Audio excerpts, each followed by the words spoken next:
Cade, last week the world lost a legend. Lost a very dear friend. He did. 95 years young, Stan Lee did pass away last week. And we thought we'd open the show with a little bit of a tribute to him. We don't want to kind of, it's not really our thing to get sad and get down and all that sort of stuff, but we would be remiss if we didn't pay some sort of tribute to the legend that was Stan Lee. And we thought, well, I guess the thing that I wanted to ask you is, what's your favorite Stan Lee moment? I'm not necessarily talking about cameos or anything like that. It's kind of more, just any sort of moment anywhere, creation, whatever it is. What's the best thing that Stan Lee has given you? Ooh, that's a big question. So, I think I'm going to go with a character. Okay. And I'm going to say it's Spider-Man. Right. Because Spider-Man is arguably one of his most iconic characters. Yeah. And he's also one of the most relatable because he's just a boy. He's just a boy. He's just a boy. And he also has Made of spiders. Made of spiders. It's so unique. Yeah.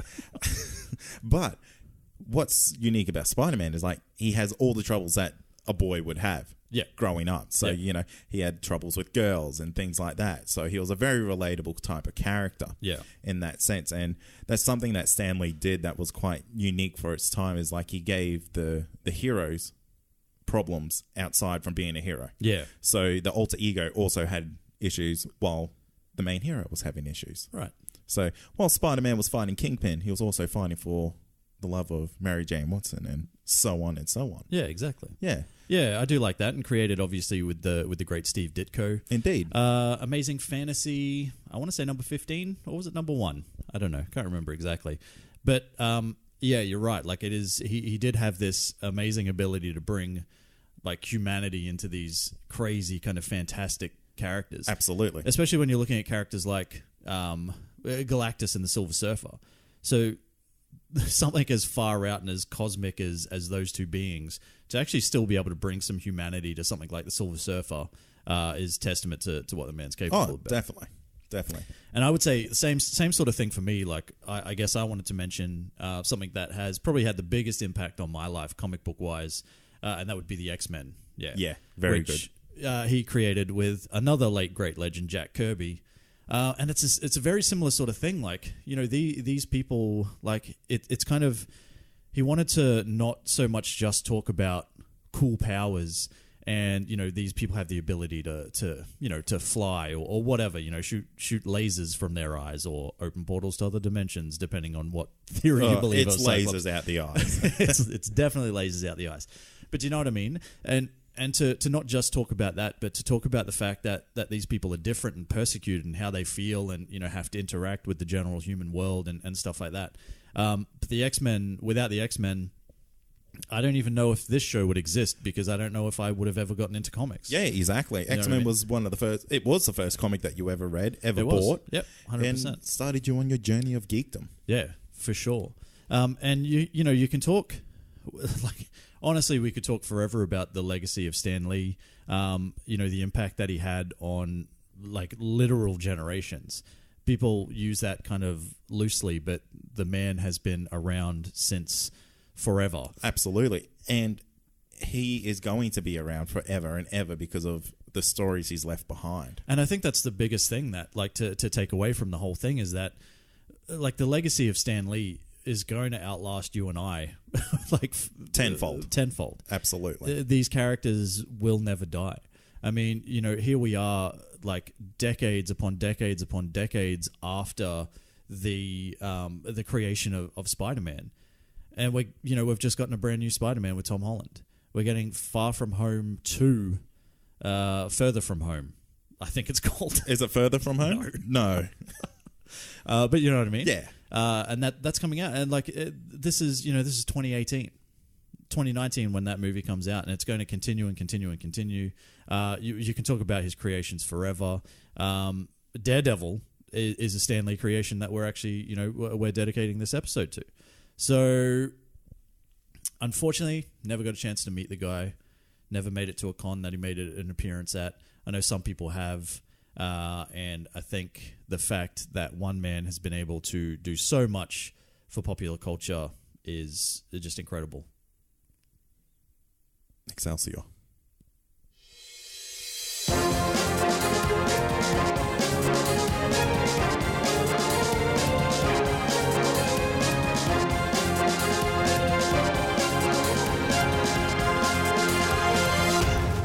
Welcome to Comic Confidential, a pop culture podcast. Today we are talking all things Daredevil, in brackets, finally. Plus we've got a couple of big news stories to break down and so much more. I'm your host, Kate, and joining me in the studio this week, as always, is Troy Spinner. That's me, Guy. That's you, buddy. Yeah. Actually, we're going to have you disappearing for a couple of episodes soon. Yeah, I'm just vanishing. Gone. Into thin air. In the fat air, more like it. Hey. Ouch. Ouch. Got him good. Got me. Got feelings, pal. You know? Oh, got them. Looks like you ate a fair few of them. All right, enough with the fat jokes. How are you doing this week, Troy? I am very good, my friend. I'm very excited to, probably about 5 weeks after I had originally planned to talk about Daredevil, actually getting to talk about Daredevil. How long ago did you watch this? Look, so I finished it within 2 weeks of it being out. Okay. So you've sat on it for about three. Yeah, nice. You know what I mean? You did send me a very stern message this week that says, hey, I'll paraphrase it. Yeah. Get your shit together, otherwise we are not effing talking about this. Yeah. Pretty much. It's kind of like, it's either now or never, baby. Yeah. We're either doing this or Season 4's almost out, Kate. Yeah. I'm putting it to bed. But here we are. Hey, it's happening. And a lot of other stuff has happened this week as well. Hey, Agents of S.H.I.E.L.D. Oh, just got renewed for season 6. Did not see this coming. And 7. That's crazy. That is actually insane. It really is, considering that we're thinking that last season was its final season. Yeah. Well, we also thought season 4 could be its final season. It just keeps going. What's crazy about this, Troy, is I don't know if you've seen these reports, but apparently, and I believe this, Agents of S.H.I.E.L.D. is way, way more popular than any of the Netflix series. Well, I don't doubt that, but I think it's also, it's got a lot to do with the fact that there's... Oh, actually, that's not true, because Netflix is worldwide, and Agents of S.H.I.E.L.D. does not air in Australia. Well, it does, but 12 weeks later. It's on 7 Mate. It's 10 weeks behind, but also 3 seasons behind. Yeah, I was going to say, they're on season 3, mate. It's just ridiculous. And I don't understand with the popularity of this show, especially now. Yes. Being picked up for 2 extra seasons, why somebody here doesn't get their shit together. And if anyone's listening, get your shit together and pick up this goddamn show so we can watch it week to week. Well, what's amazing is that the characters from this TV show actually comes to Australia for, the cons and the supernovas and things like that. Yeah, we saw Elizabeth Henstridge at Supernova. And it's kind of we are so far behind on what their schedule would be that they would almost be irrelevant coming here. Well, remember when we were at the panel for Elizabeth Henstridge, and she couldn't really talk about what was happening. Yeah. Because we, as regular viewers, were so far behind. What was actually, what was aired in the States. Definitely. And it's you and I, a couple of magicians, we were obviously right up to date. We absolutely. were there. But you know what? She was quite aware that nearly everyone in that room were witches and wizards. Yeah, sort of. But she still didn't spoil anything. Yeah. She made a conscious effort not to spoil anything, because not everybody does that. And that's fine, but at some point you've got to go, hey, if people are paying these people to come out to these cons, and you can fill a room with there would have been 150 people in there easily, right? Easy. And and then you're kind of talking, we're not even really going to air it. You know what I mean? None of the Australian stations are, nah, not interested. Insane. 7 seasons, fuck it. Give it to Foxtel if you have to. Give it to somebody. Give it to anyone. Just give it to somebody. Give it to Netflix. Somebody pick it up. Agents of S.H.I.E.L.D. 6 and 7. Very excited about that. Even though I did say, hey, stop it after the end of season 5. Yeah. But it's got good again. It wasn't ever bad. Season 3 was bad. Season 3 was really bad. Yeah, but you know what I mean? Season 4 was great. Season 5 was great. My whole point was that I just didn't want to see it, deteriorate. Yeah, absolutely. Shit. Now, with Phil Coulson gone, what do you think is going to happen here?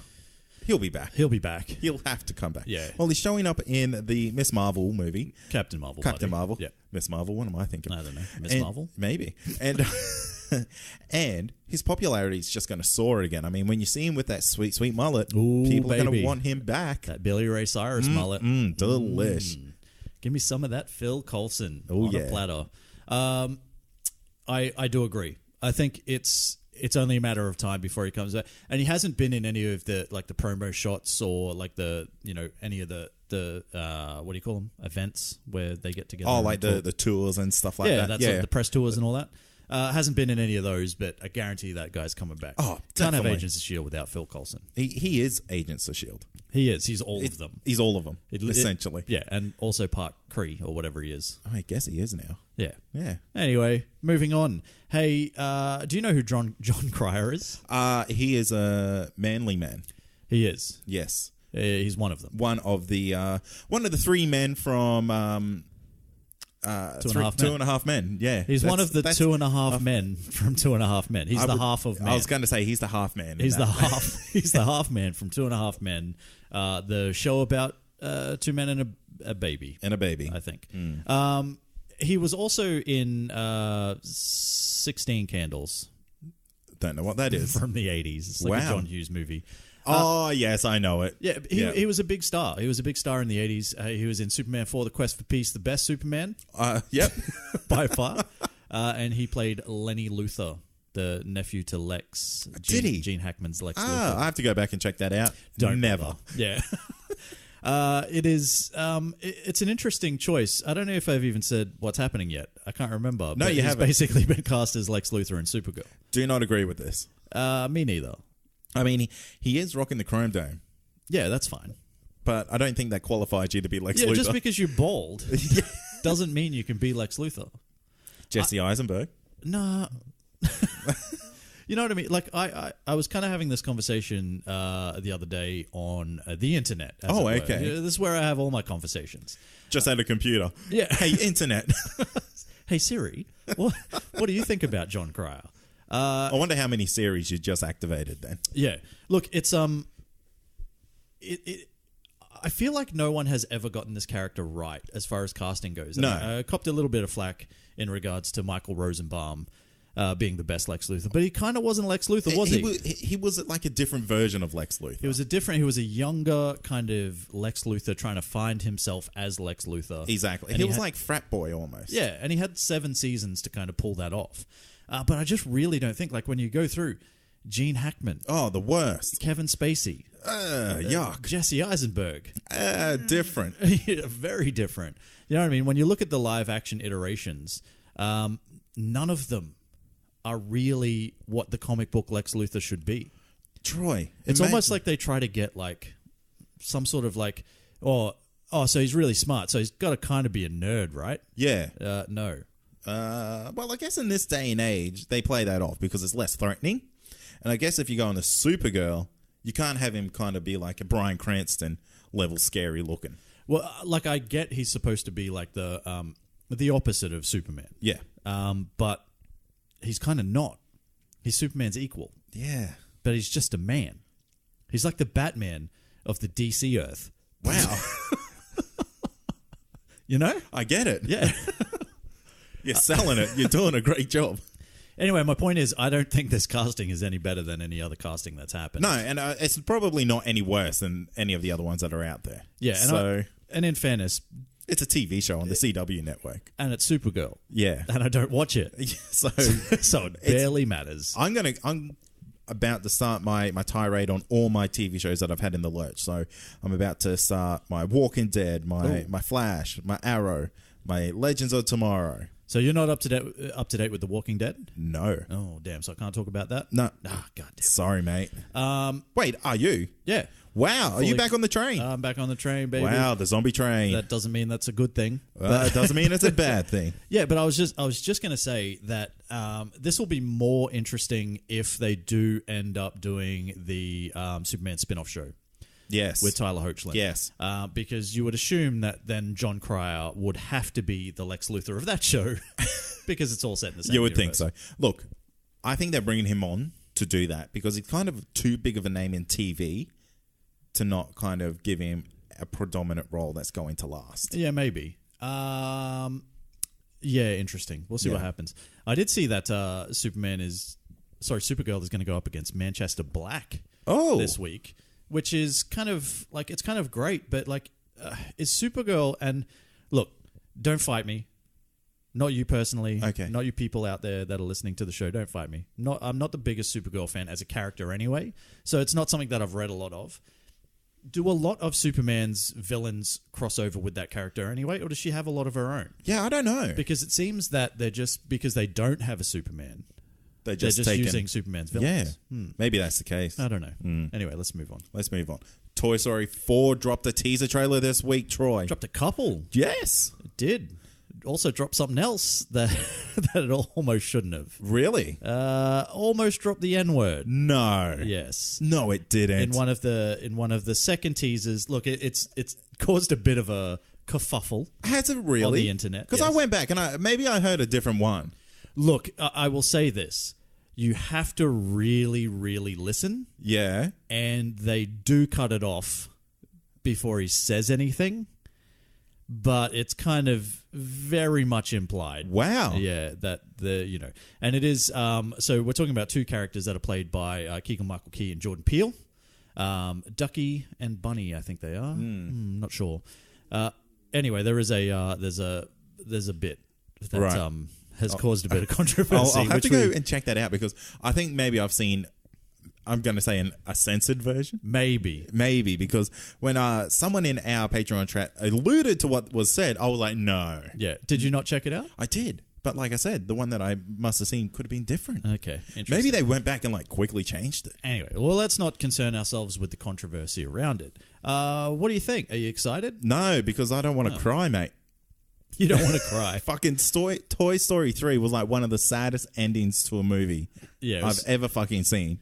But Toy Story 4, so it doesn't matter. It's like Avengers Infinity War. Yeah. When Avengers 4 comes out, we're going to be like, oh, well, what the fuck were we sad for? No. Toy Story 3 has to be the epitome of sad endings. Right. I'm never going to Toy Story 4. I'm not disagreeing with you. I think we're going to get like another 3 movies out of Toy Story. Well, this will kind of reboot its franchise, I think. Ooh, I don't know about that. I reckon it will. I think if it reboots it, it's going to do it with different people. I don't think we're going to get, Tom Hanks and Tim Allen and all that sort of stuff. Have you seen Sporky? Yeah. Mate, he's going to be a game changer. Make your own Toy Story toys. It's like, hey, what are some other toys? Sporks that have got things painted on them. What are those wire things like with the furry bits called on them? I don't know, but pipe cleaners. Yeah, that's it. Yeah. All you need is a spork and some pipe cleaners. And some googly eye things. And a bit of googly eyes, and you've got yourself a sporky. Oh, yeah. You know what? Disney are going to make that toy. Probably cost them 10 cents and going to sell it for like $40. And everyone's going to buy it. Including me. I once had a Buzz Lightyear toy. Did you? Yeah. It was pretty impressive. I feel like you're kind of too old to have had a Buzz Lightyear toy. Nah. When did Toy Story 1 come out? It's like 20 years old.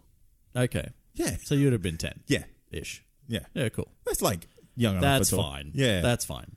So that's a man whose office is literally got like a half life-size Batman in it. Yeah, but that's Batman. It's not a toy. It's not a toy. When it's that big, it's a statue. Yeah. It's like almost a human. Yeah, fair call. It's a small child. It is.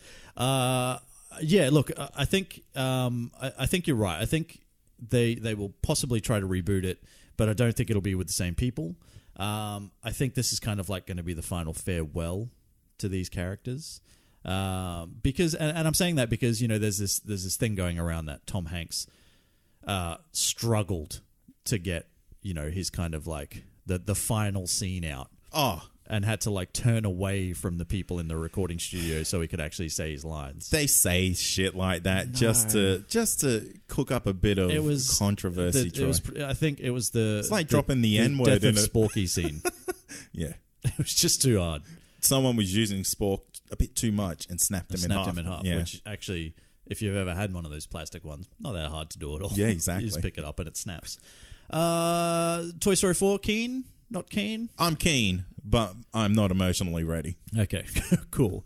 What I'm also not emotionally ready for or just ready for at all is Detective Pikachu. Get out. Get the fuck out of my office. Well, you can't say that. You can't swear on this show. Troy, I was so unkeen for this movie. Yeah. And then I saw this trailer and I was like, I'm sold. I am 100% sold. Really? I'm going to probably pre-purchase tickets for this bad boy. Oh, come on. Never done that before. I'll go watch it if we get free tickets. Oh, come on. No, this is going to be the sleeper hit. No. Yes. No. It 100% will. Okay. It's riding on the back of like a not Daredevil, of a Deadpool success in Ryan Reynolds, voicing the cutest animated character of all time. Isn't that a bit weird? That's a bit great. Is it? Yeah. I don't know, man. I mean, it's so weird to see Deadpool's voice in a Pikachu. Yeah. But it's kind of also like it's, Ryan Reynolds is at his best when Ryan Reynolds is basically being Deadpool. So when he's kind of like, when he's funny and he's a bit rude and crass and, all that sort of stuff, it's probably when he's at his absolute best. You can't do that with Pikachu. It's basically just going to be like a G-rated Ryan Reynolds voice. I just didn't see any electricity, all right? What I wanted Pikachu to fire up that tail and just go to Shocktown. Jolton boys. Yeah. That's fair. I never saw it. But you know what, Troy? I'm so keen because I'm on a Pokemon bender. Right. I'm a gamer boy now. Yeah, I've heard that. Yeah, I've been like, I don't want to brag, but I played 3 hours of Pokemon this weekend already. Wow. Yeah. Can I all right. So it's taken you 5 weeks. It's taken you 5 weeks to watch Daredevil. Yep. Yet you can afford to somehow play 3 hours of goddamn Pokemon. Well, the difference is, Troy, I can press pause on Pokemon quite easily and just go back to it whenever. You can also do that on a TV show on Netflix. Not when the story is happening, though. Sure. We'll get into that. Yes, we'll talk about that later. But yes, I am on the Let's Go Pikachu. So what's your thoughts on everything being so furry? I love it. Because that was a bit of controversy. But that's what animals are. They're furry. Well, Pikachu's a mouse, so that's fine. But they're kind of talking about I think it's Jigglypuff. Yeah. Is furry. Yeah. Everything's furry. Well, they're animals, so it makes sense. Okay. I'm not saying you're wrong. Who's freaking people out, though, Troy, is Mr. Mime. Oh, why? Have you seen this thing? Yeah. That thing is freaky. Yeah. It's like a person, but a Pokemon. How's that work? They're all like that. Not all of them. Yes, they are. No. In their final forms, most of them stand on 2 legs. Yeah, what about that rock guy? He's like the rock guy. Yeah. It's the Rock. What about Dwayne Johnson, the Pokemon? If Dwayne Johnson doesn't voice a rock-based Pokemon in this movie, I'm walking out. You've missed it. You've missed your chance. Yeah. And if no. My question is, can he hear all Pokemon, or can he only hear Pikachu? Don't even want to answer it. Wow. You are so not invested in this movie. I'm not. Look, very disappointed. It's going to be the movie of the year, Troy. All right. Well, we'll soon find out because Detective Pikachu comes out next week. That's about it for the news. Do you want to, finally get into some chat about some Daredevil? Let's do it.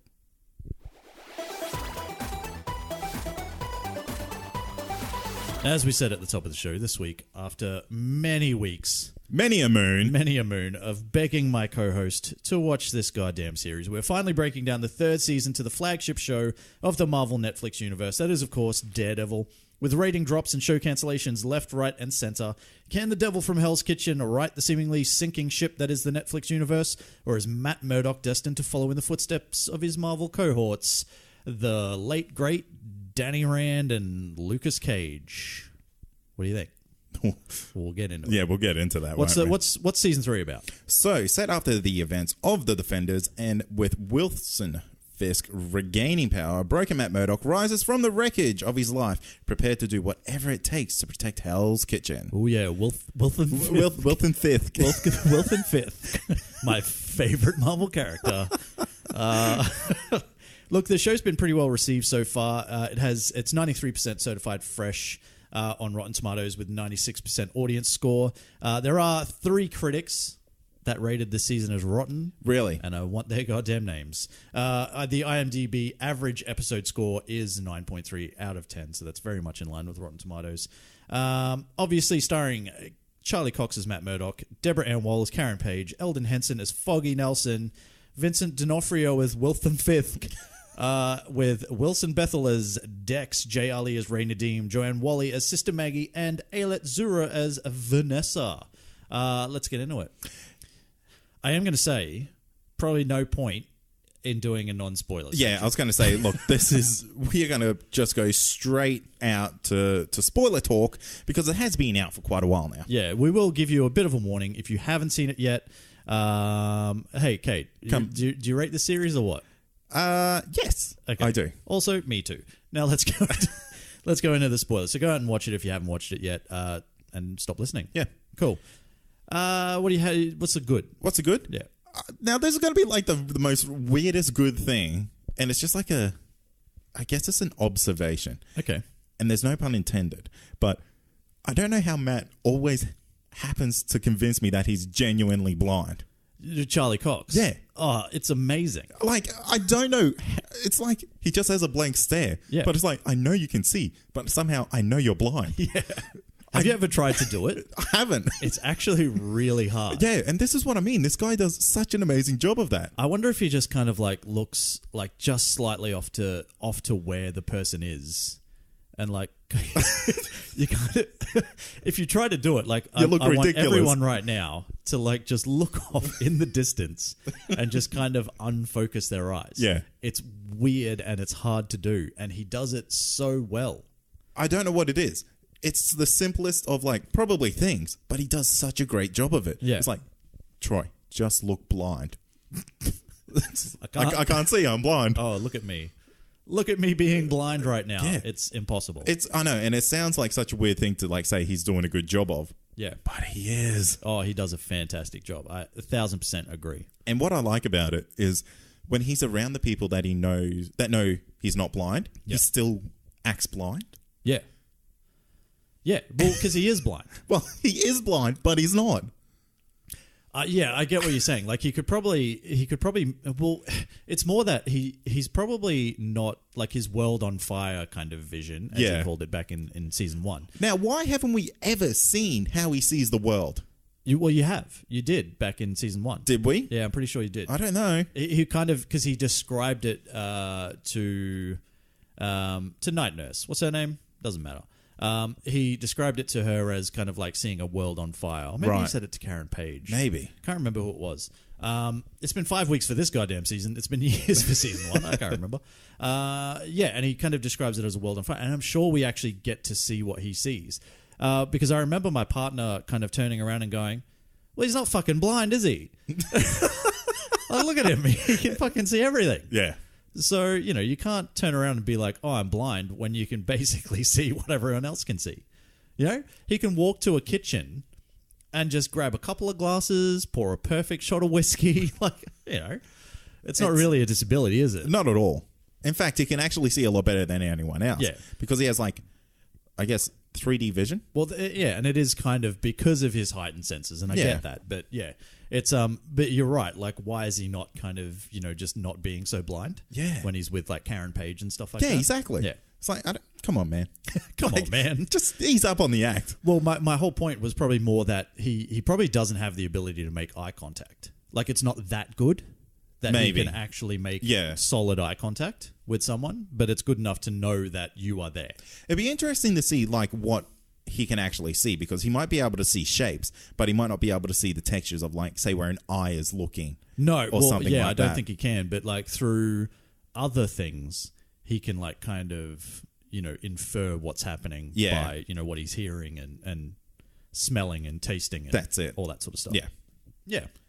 That's a very good point. Not something I actually had as a note.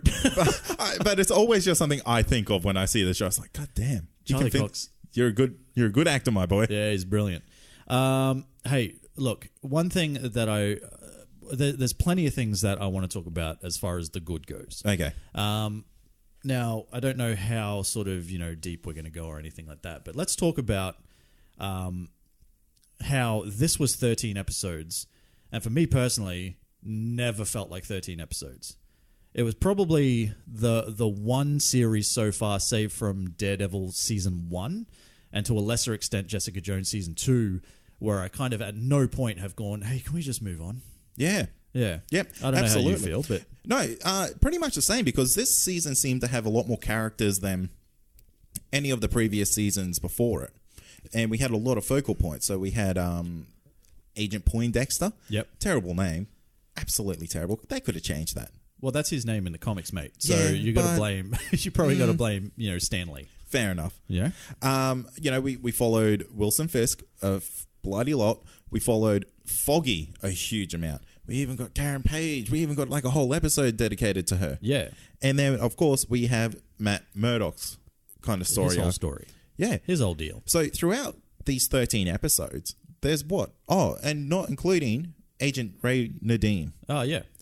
Who was a brand new character to the series and really took a front role in it. Yeah, oh, big time. Yeah, and I guess the same with Dex, we'll call him, because Poindexter's it's not a good name. But with Dex as well, like this was a character that was introduced in this season, and took up a lot of screen time. Yeah, almost you could say at times, almost as much as the hero of the show, Matt Murdock. Definitely at times. Between Dex and Nadine, these two really had, I reckon, a good 50% of screen time. Well, it was more so about their kind of relationship with each other than it was, Dex's relationship with Daredevil or, Nadeem's relationship with Daredevil or whoever. Yeah, definitely. Because, I think we got to episode 6 or 7 before we saw any interaction between, let's say, Bullseye and Daredevil. It was episode 6, my friend. Yeah. And it was amazing. It was pretty rad. Honestly, so yeah, it's basically where Dex dressed as Daredevil goes to the Bulletin and effectively just wreaks havoc. And Matt rocks up in his trendy black hat scarf thing, and kind of gets his ass absolutely handed to him. Yeah. Now, this is something I kind of have an issue with. Right. It might be the same issue that I have. But before we get to the issue, okay, can we just talk about the level of quality of that entire fight scene? Oh, every fight scene, every little bit of violence in this season seemed to be taken up to 11. Yeah. Because I don't know if it was just me or not, but did this season seem to be far more brutal than any of the other seasons? Yeah, potentially. Because I noticed that... I think season 2 with the Punisher was pretty out there. I don't know. I felt like this one may have taken a little bit further, because it kind of seems like Fisk was just offing people instantly. Oh, there was like no build up to it. We see one of the scenes where Dex has a lady friend. Yeah. And it's almost alluded to that she's going to be killed. But there's no build up. It's like straight away, blink and you miss it. Yeah. And I was genuinely shocked. I don't think I've gasped as much in any Netflix series as I have in this one, because I was just like, damn, you just did that? Like instantly. No remorse, nothing. Yeah. Just you're there for a job, kill her and go. Yeah, it's brutal, but it's a lot more realistic as well. Absolutely. It's not he's not going to sit there and go, oh, should I do this? Should I not? She has a problem, and she has the potential to kind of to turn Dex. Well, he basically wants to be good. Dex's anchor. Yeah. And Dex is basically trying to turn to this lady for help. And he's like, Wilson Fisk is just like, I ain't having it. Yeah. I ain't having it, baby. And just shoots her in the head. He doesn't, but you know what I mean. He orders it to happen. Yeah, but I get what you're saying. It is quite brutal at times. Yeah. Yeah. And the fact that Dex is pretty trigger happy. Yeah. Insanely trigger happy. Yeah, yeah. I don't know if the FBI would actually hire someone quite like that. But I guess maybe in certain scenarios you need to be like that, and he might be the guy that you want. Yeah. But he just seemed to be a little bit over the top in some points. But when he's acting as Bullseye or Bad Daredevil, yeah, insanely good. Yeah. Look, I think it's they did it so well. I was kind of worried about how they were going to kind of bring this character of Bullseye across. And I'm like, how are they going to like kind of show us? Because remember from the Ben Affleck movie where it's like the best thing they show us is kind of Colin Farrell's Daredevil on a plane. Yeah. And he kind of flicks that nut in that lady's mouth and she chokes. And that's like kind of, that's how it shows off how like deadly he actually is. I was really kind of, I was worried about how they were going to pull it off, but this was insane. Yeah. Like this guy would just pick up any item at all and make it a deadly weapon. And the only thing that shits me off about it is at that no point did they ever say why. Yes. You know what I mean? Like it's always alluded to that as a kid, he just had this insane ability to be able to do this thing. And at no point is it ever said why he has that. And I think that's kind of, it's whether they were planning on kind of revealing it later in a later season or something like that or whatever. I think it's a real missed opportunity to kind of get us to be able to understand the character a little bit more. Can you tell me why? No, I can't. No? No. Okay, fair enough. Because, well, they didn't mention it at all. Yeah. Yeah. It would have been good to have a little bit of a backstory into it because I was wondering if I missed anything. No, like there is honestly, unless the both of us missed it, which would be pretty weird, but there's honestly nothing. It just, it kind of goes back to him being a kid and like throwing a baseball really good. You know what I mean? And it doesn't actually ever specify why he has these gifts or why he's so talented or like why he can, like do what he, like ricochet bullets off alleyways back to the other side of the thing and shoot people that are above him and stuff. You know what I mean? Like, That's next level stuff. Well, it's next level stuff and it's, is it an actual ability? Do you know what I mean? Like, or is it just this thing that he can do for some reason or what? But is they it never something actually you can get trained in? Yeah, they never actually touch on it. So, a bit disappointing in that kind of regard. Otherwise, I thought, the action sequences were fantastic. Picking up pencils. Yeah. And just like jamming them, like throwing them and jamming them through things and like rosary beads and stuff. That was insane. Yeah. That one I couldn't believe though. Well, you have to believe it, mate. I can't. That was too far-fetched. Nah, it's not. That was pretty far-fetched. He could turn anything into a weapon. If goddamn Colin Farrell can flick a nut into a lady's... That's a weird way to put it. But the thing is, and she chokes. If he can flick a nut into an old lady's mouth and she chokes. Woo. Are you sure you watched the right version of that movie? I don't know, man. Maybe I didn't. It kept like there was this thing down the. It was like brazzes or something down the bottom. Yeah, I couldn't get it off the screen. Yeah, it's weird. Yeah. Anyway, never heard of that before. Continuing on. So I mean, we are living in like the Marvel Cinematic Universe. Yes, essentially. Or are we? Who knows? Wink, wink. Yeah. But I felt like sometimes that power was a little bit too OTT. The rosemary beads was like the one that was like, how is that happening? The rosemary beads. But just little bits of rosemary. Yeah. It's just sprinkling them, but like really hard. It was kind of next level because I like bullets. Yeah, that's fine. No one can throw that hard, Troy. Hey, he can. No. Hey, he can. No one can. I've seen it happen with my own eyes. Nah. Anyway, look, let's move on. Okay. Overall, right, like I was saying from the start to finish, though, fantastic. Yep. Absolutely love the story. Even the side characters. So, Foggy Nelson. He had a lot to do. Karen Page. I will say this. I don't know why you're pointing at me, but I'm going to say this. For me, this was Karen Page's redemption. Yes, absolutely. I was going to say, I didn't even hate her own episode. Yeah. Which I was so surprised by. Well, because it kind of gives you an understanding as to why she is how she is. Yes. And we haven't really kind of had that before. And for her to be so, oh my God, so holier than thou, like, crying all the time when anybody does anything bad and, Matt's going to go maybe kill some people and all that sort of stuff. And she's so disappointed in him and all that. Unless you're Frank Castle, then you're then it's leave totally pass. cool. But, they actually, they reference that a little bit as well in this season as well. But I guess my whole point is it finally shines some light as to why she is like she is, and it's quite tragic, really. Yes, and it kind of touches on the Karen Page from the comics as well. Yeah. With her drug-fueled past. Yeah. See, this was my only issue, right? And with that particular episode, I think it was episode 10, it was titled Karen, right?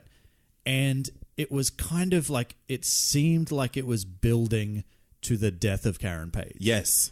And not because I've had a dislike for the character previously, but I was a little disappointed when it didn't, purely because like it had done such a great kind of, you know, redemption for that character that if they had actually had killed her off at that point, like, it would have meant something. It would have meant something. Absolutely. I agree with you 100% on that. Yet somehow this guy who is insanely talented at hitting people with anything misses her by a good foot and kills a priest instead. Well, unless he meant to do that. No, what happened was, the way I saw that, because I kind of thought the same thing. I'm like, how would he miss her? Yeah. I think the priest jumped in front. Did he? Yes. Yeah. Okay. I'm like 99% sure the priest jumped in front. I hope so. Yeah. Like I genuinely do, because for it to just be a miss like that, to me, that doesn't happen with him. That's a miss. Yeah. You know, something is absolutely. A miss. Yeah. Yeah. One thing I do want to mention, there is a scene in episode 4, the prison scene. Okay. Where basically Wilson Fisk traps Matt Murdock in the prison, and Matt has to fight his way out. Yes. Now, yeah, I have stuff to say about this. Really? Yeah. Please. The prison scene was amazing. Yeah. It's basically this season's hallway scene. Yeah. But all the way. Multiple hallways. Multiple hallways. It's like a 9-minute tracking shot. Yeah, absolutely. Apparently, the director has said all done in one take. No, it couldn't be. Well, not one take, but all in one shot. Yeah, right. Yeah. Don't believe it. We'll see. We'll see. Oh, how are we going to see? I don't know. We'll find out. But that was too out of, I guess, reality for me. Why? Prisons are like Troy. They're meant to keep people in there. Yeah. And the fact that this guy could kind of escape while all this is happening just would not happen. Yeah, but you've got to understand that there's two things happening right now. This is a prison pretty much controlled by Wilson Fisk. Yes. Right? One, I still don't buy that. Well, I mean, this is kind of like one of the most powerful, you know, kind of entities in New York. In Queens. In New York. No, it's so alluded to that he's like Hell's Kitchen. Well, yeah, I mean that's because that's where he's from. So that's where he has kind of based himself from. But this is one of the most powerful figures probably in the country even. This is somebody who, you know, has basically been able to outsmart and manipulate the FBI. Yeah, see, I just didn't buy this part of the story. Really? Like, throughout the season, I just like, okay, I can get like Fisk is powerful and all that. And like Fisk is smart. Fisk has money. We get it. But this was a little bit too far. If it was more grounded and it was, say, the police, I could get that. But to go to a federal level was too far for me. And that's, I just thought, it was like, come on, like you've got actual good agents and you turn almost all of them, and then you turn one into your bad Daredevil. Well, he doesn't turn all of them. He turns like a handful of influential ones. Yeah, but like all the high-ranking ones by the sounds of it. Yeah, but all it is it's just like threats and manipulation and stuff like that. I don't think it would happen.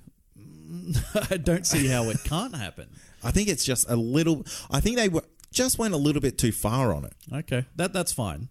I haven't heard that as a criticism yet. That's just you. That's just me, baby. Yeah, that's fine. But I guess the whole point with the prison scene is, yeah. So there's two things happening. There's basically it's a prison controlled by Wilson Fisk. Yes, and Matt Murdock teams up with the Ukrainians. I want to say, was it Ukrainians? I don't know. We'll say something. We'll say Ukrainians. Yeah. He teams up with them, and they kind of help him get out. And you know, it's like, yes, is it possibly something that would happen? Probably not. But this is superhero stuff, man. Yeah, but I also find people if, like, aren't flying. Yeah, right? well, you know what I mean. They kind of can. Who? Jessica Jones should be able to. Should be able to, but they've kept it that grounded. Yeah, like, exactly. You know. But if Fisk had such control, why wouldn't he have the Iranians? That's who it was. Iranians? Yeah. No. Pretty sure it was. Pretty sure they were Ukrainian, buddy. Nah. Anyway. Someone let us know. I will let you know when we're finished. Okay. But why wouldn't he just have them all killed in prison? I don't know. And again, it's not like he controls the entire prison, right? And that's how Matt Murdock was able to get out, because he doesn't control every single guard and he doesn't control everything, but he controls, it seems like he controls the warden, maybe. Yeah. And maybe it's not even the warden, because I don't know if the warden was actually in it or not. Yeah, that wasn't made clear, was it? Wasn't made clear. He just lawyered up. Yeah, he just lawyered up. End of that storyline. Yep. See you later, pal. Yeah, but anyway, my whole point for bringing that up is that sequence of events, that 9-minute sort of action sequence, was brilliant. And it was to the point where you could see flaws in the fighting, right? But you just didn't care because there was just so much going around, and you understood that, they did this, effectively in one shot. And so you kind of got to let a couple of things go. Oh, absolutely. Yeah, definitely. Cool. So, you go. Yeah, I was going to say, one thing I want to just kind of touch on, just because we're kind of talking about the fighting. Did Matt Murdock seem to be less of a quality fighter this season? Well, remember, for the most part, he was injured like the entire time. I was going to say, and do you think that could be a result of him kind of having half a New York fall on him? Possibly. Yeah. It'd hurt. But it kind of seemed like he wasn't as technical as he possibly could be. Yeah, and I think what they were trying to allude to is that his balance was off. Oh, effectively. yes. Okay. So because he was already blind, yeah, and because he had lost part of his hearing, it was kind of really pushing everything off balance. So he wasn't anywhere near as effective as he was previously. Yeah. And there are moments where he kind of gets a bit better, and then it starts to come back, and then he gets better, then it comes back, and stuff like that. So I don't think at any point during the show, except for I think towards the end, I think it's one of the last few episodes, it all seems to come together. Yeah, okay. But it's right up until the end that he is having trouble with, basically his hearing. Yeah. In his right ear, I think, and then it kind of, that makes a lot of sense. Itself out. Yeah, because he seems to be a much more capable hand-to-hand fighter than what Dex ever is. Yeah. But Dex seems to always be able to get the drop on him. Well, yeah, because he has this ability to kind of, to do things that are hard to predict or hard to kind of see coming. Yeah. Like if he's throwing, like if he's throwing a baseball, but you would expect it to kind of come a certain way, or you hear it thrown and you can kind of guess where it's going to or see where it's going to because you're Daredevil, but then all of a sudden it's ricocheting off 3 different things and then smacking you in the face. I love that scene. Yeah, it's kind of just like it's enough to kind of throw him off. Yeah. And especially when he's not at 100% anyway. So, yeah. Very good. What do you think of Fisk as a threat? Really good, as always, but I was very much like, Wilson Fisk is a bit of a pussy. Yeah.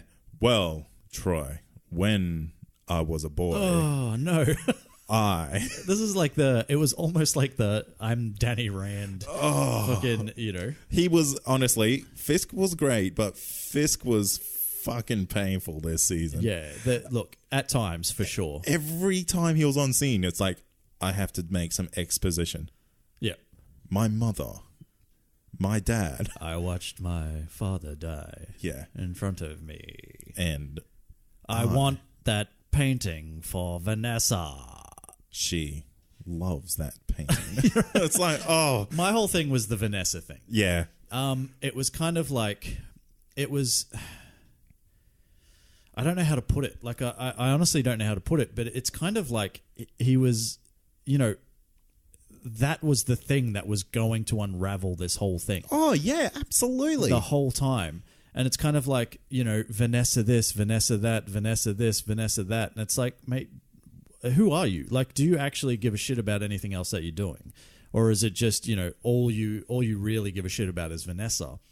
And if all of this is because of Vanessa, then it's kind of like, well... It's going to come crumbling down. Yeah. I don't know, man. It's really hard to explain, but I had a real problem with, however, like, every time it was like, you threatened to take me away from my Vanessa, and now I'm going to kill you because of that. And it's like, well, you could just kill him anyway because he's in your way.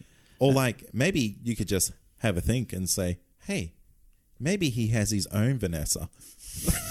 Maybe this is his Martha. Maybe. And, I don't know. Fisk, you're very selfish, mate. Everyone has things going on, not just you. Everyone's got a Vanessa, mate. Yeah. Calm down. Calm your farm.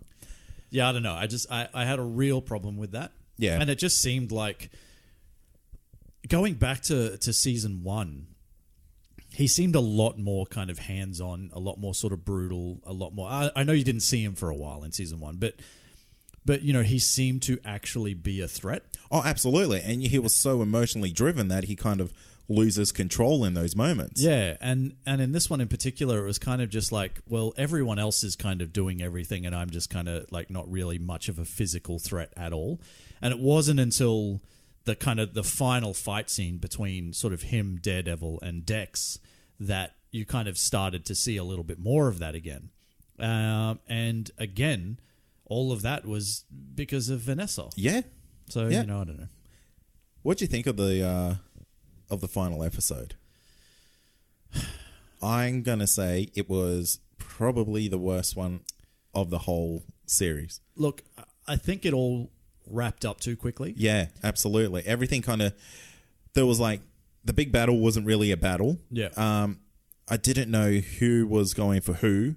I don't know who was kind of on top until it was just all finished. Yeah. It was all fairly neatly wrapped up. Yeah. It's kind of like, you know, it sort of ended in a similar way to season 1 in the sense of, like, basically Matt Murdock had beaten down Wilson Fisk and was threatening to do something to Vanessa, and that forced Wilson Fisk to go, all right, I give up. Yes. And that's exactly kind of the way that it ended in season 1. Yep. And then you kind of end with him, Foggy, and Karen all back together, and it's kind of back where we were in season 1. And do you know what I mean? Like, it was absolutely.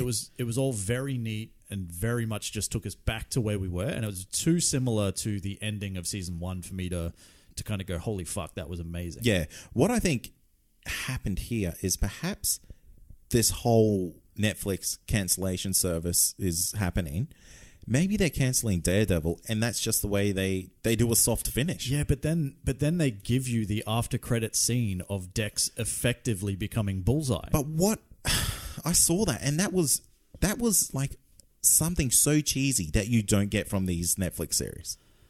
Well, because Bullseye isn't Bullseye until Bullseye has the adamantium spine. Yes. Effectively. Which gives him not only, you know, it gives him increased strength, speed, flexibility, reflexes, all that sort of stuff. Like, gives him metahuman powers, all that. Oh, but effectively. Yeah. It kind of takes him from this guy who can throw stuff really good to a guy who can throw stuff really good but also do flips and shit. Yeah. Yeah. So, but he kind of, you know, that's the transformation of that character. And that's kind of, you know, it's comic book accurate, like in a way and all that sort of stuff as well. But if that was the plan to wrap it up, I don't know why they bothered showing us that. Yeah, exactly. So I don't know why they would potentially go and give him this surgery if he's a fugitive. Well, yeah, it is strange. As well. It's not really explained who's doing it, why are they doing exactly. And the only thing that makes me think is like maybe this isn't the government doing it. Maybe this is a private operation that someone's taken him. Yeah, but who would do that? I know, that's it. It's kind of like, I get what you're saying. Look, I mean, I don't know. We could fall down a rabbit hole of like little bits and pieces that didn't quite fit well. Yeah. But I think ultimately, this is, you know, and we did top 5 TV shows of 2018, and I had it at number 1. That's and that still stands for me. Yeah, right. I think for 12 episodes, this was brilliant. Yeah. The 13th brought it down a little bit. Yeah. But not too much. Like, it wasn't, you know, it's not like you've just destroyed everything you did, you know, in the 12 episodes before. But I think from the start to finish, and it's kind of like, it's Matt Murdock's redemption arc. It's Foggy Nelson's. It's Karen Page's. You know, there's stuff in there where it's kind of like, there are a lot of characters that kind of have these really great stories. And even with Ray Nadeem, to kind of go through everything he went through and then to just die. Yeah. It's kind of like, ooh, okay, that was pretty brutal. But you know what I mean? But for him to kind of make it through, maybe it wouldn't have worked. Maybe. So I think like there are sections where they kind of where they went, fuck it, let's turn it up a notch. Let's let's kill this guy off. Yeah. He's a really likable character that everyone loves. or maybe. And it's like, nah, you're dead. Yeah. You know what I mean? So I think like for that, like it took risks. I agree with that, but I also feel like it wrapped everything up in a nice little bow, literally for everyone. Well, that's the problem with episode 13. Like that's the biggest issue that I have with the show. If I had 3 faults, it would be that. It would be one, just kind of wrapped it up too nice and neat. Yeah. Wilson Fisk just basically being a bitch. The Sylvanessa thing this whole time. Yeah, absolutely. Not the kingpin that you want. Yeah, and then 3, never understanding where Dex gets his abilities from, or never being told, I think is pretty shit. And for me, 4 is the kind of unbelievability of the access to the FBI. Yeah. Sure. I mean, I don't see it like that, but that's cool. That's fine. I'll allow it. Okay. So overall, what do you think? Yeah, it's a hit. Yeah. But out of Daredevil, all the seasons, this is my least favorite. Wow. Yeah. So you're saying the second half of season 2 with Elektra and the Hand and all that Black Sky bullshit, all of that is better than season 3 of Daredevil? Yeah. Wow. Yeah. You are nuts, mate. Well, and you know what? I can kind of see why the Black Sky thing, like that could be a mystical thing. It's not uncommon for this. We have, Iron Fist in this universe. I can believe Iron Fist more in like summoning Chi, the Hand, and all that type of stuff more than I can believe Fist getting complete control over the FBI. Well, he doesn't have complete control over the FBI. But enough control it's over not the the FBI. Entire FBI, mate. It's just the branch that is tasked to oversee him. Yeah, but even so. Okay. Even so. That's cool. Where does it sit for you? Insane. Look, it's way up there. Yeah. It's tough to say where. I really enjoyed this season, and I am 1,000% going to go back and rewatch it. I would probably, as far as Daredevil goes, put it behind season 2. Behind season 1. Purely because season 1 was it is what it is. Yeah. It's like something that we weren't sure what we were getting. All of us got Netflix so we could see what they were doing, and we saw it and we were all just like, holy shit, that was amazing. And you're never going to be able to live up to that. But I think season 3 did a really good job. The part where I struggle is whether I put it above Jessica Jones season 1 or not. So it's either it either sits firmly at number 2 or firmly at number 3 as far as all the seasons go. Yep. However, I just don't know where we go from here. Do we get a season 4? The Punisher is still talking about getting a season 2. Like that's still a thing. That's probably going to happen. Jessica Jones is definitely getting a season 3. Like, will this continue or will this be the final season of Daredevil? That's the biggest thing. I don't know. We'll find out. Well, we will find out. But let us know, do you think season 3 of Daredevil was a hit, split, or was it shit? It was a hit. Don't you dare say shit.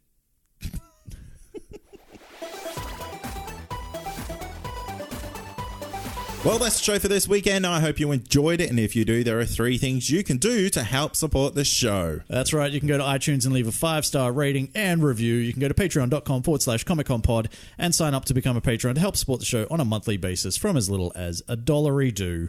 Or you can share the show around social media with your friends, with the world, with your whatevers. Oh, I was going to say, don't you dare say dogs again, Troy.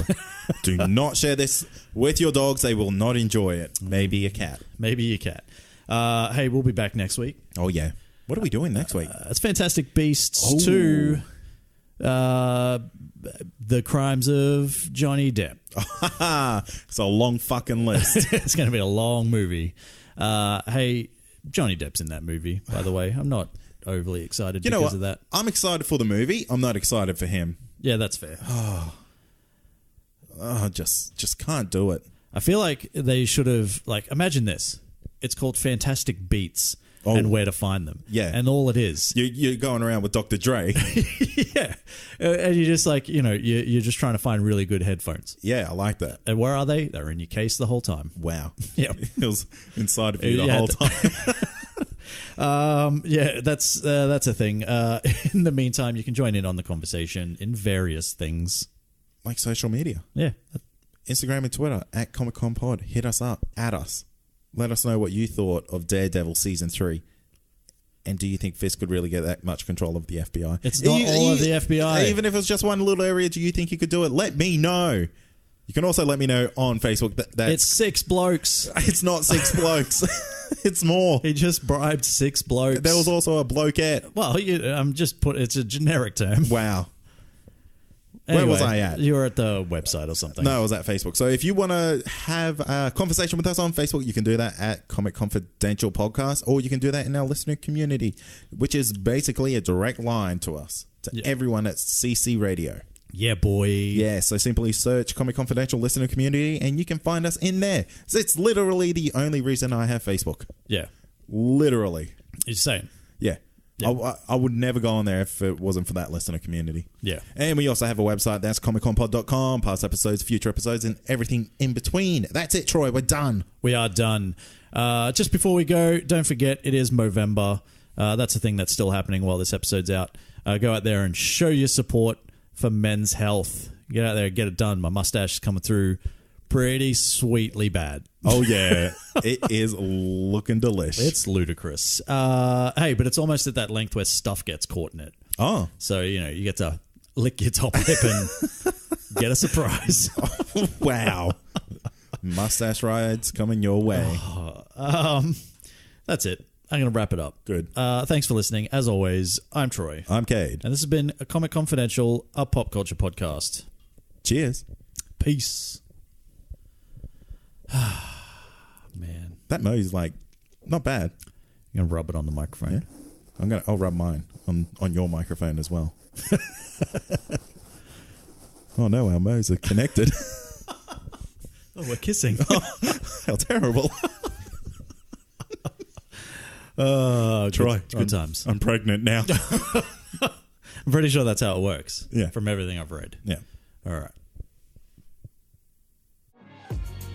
If you love this podcast, then head over to comicconpod.com to check out the other incredible shows on our network. Whether you love comedy, pop culture, or movie and TV reviews, CC Radio has got you covered.